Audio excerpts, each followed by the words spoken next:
Greetings. Once again, the church begins the holy season of Lent.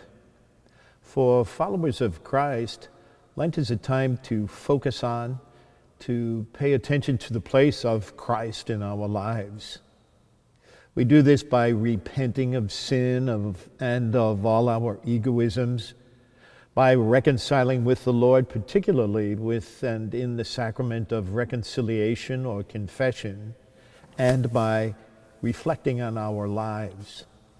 Recently, I wrote a small book entitled Living Well, Meditations, Reflections on the Virtues. During this Lent, I would like to share some of these reflections with you. I would like to reflect on the virtue of gratitude, forgiveness, compassion, courage, trust, and faith. On Ash Wednesday, many of us will be marked with ashes on our forehead. That will be a sign that the Lenten journey to Easter has begun. It is a sign, really, that we freely choose, that in freedom we choose to be part of a spiritual journey of renewal. The virtue of gratitude. There is a story told about a little boy who got up in the morning and walked out into the living room to look at the pet turtle in a bowl in his living room. As he was looking at the turtle flipped over and died. Well, you can imagine the reaction of that little boy. He started crying and screaming. His mother and father came running into the room. His dad picked him up and tried to console him. He began saying, well, the first thing that we will do is get a matchbox. We'll put the turtle in. We'll bury it in the backyard. And then, son, what I'd like to do is take you to breakfast so that you can have pancakes and all the things that you like. After that, why don't we go to the zoo and see all the animals that you like to watch? After that, I think it would be a good idea if we had lunch. You can have mac and cheese, and then we'll go to the circus. And then after that, we will buy that bike that you have been wanting for a long time. The little boy's reaction to all of this, of course, was he began by crying and screaming, and gradually that softened to a whimper until finally, when he heard about the bike, he was laughing and smiling. And at that point, the turtle in the bowl flipped over and started to walk. The father and the little boy were amazed. And then the boy looked at his dad and said, "Dad, let's kill it." That is original sin. Original sin is not an observable fact, unless, of course, you look in the mirror, or drive on I-95, or are a boss and have responsibility for other people, or whatever. The book of Genesis recounts the story of Adam and Eve. They had everything. They had paradise. They walked with God in the cool of the evening. And yet, tragically, they were not satisfied. They wanted something more. And because they were not satisfied, they were ungrateful.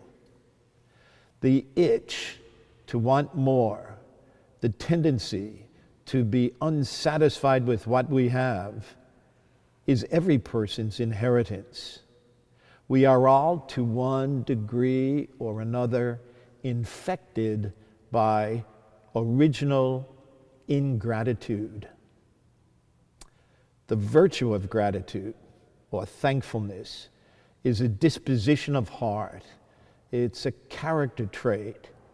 It's something that can become second nature, that moves us to see everything that we have as a gift. We did not do anything really to deserve all we have. Gratitude allows us to recognize the things that we have as gifts, and it urges us to show and express our appreciation. Have you ever sat down to make a list of all the gifts, all the blessings that you have? Certainly each one of us has probably played some role in the things that we have. We have studied, we have worked hard, we have planned, and yet all of those gifts ultimately rest on other gifts that we have received from other people, from God. So the first element in the virtue of gratitude is to recognize what we have as being a gift. The second step in the virtue of gratitude is to recognize the donor, or the one who has blessed us. The Bible is full of stories about God's gifts to others. There's an interesting one in Matthew's Gospel. A farmer has gone out to hire day laborers. He hires some early in the morning, others mid-morning, others at noon, others mid-afternoon, and even others just before quitting time. When it comes time to pay, each one gets the same pay. As you would imagine, of course, some are unhappy. Those who went to work early expected to receive more. The farmer asks them, "Are you jealous? Are you unhappy because of my generosity?" Matthew is using the farmer as an icon, as an example of our God. God is simply generous. He is a giver and enormously generous to each of us. Not only could each one of us make a list of the gifts we have received, we could also make a list of those persons who have been good to us: parents, spouses, children, friends, benefactors, and of course, God. Some of those people perhaps we have never met or never known, but we shouldn't forget them.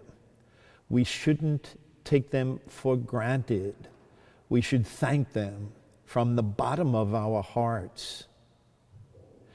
The virtue of gratitude really urges us to express thanks and then to do something in return.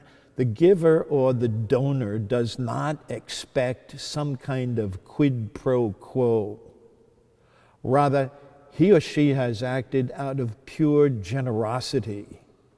He or she has transcended their own self, gone beyond egoism, and bestowed a favor on someone else.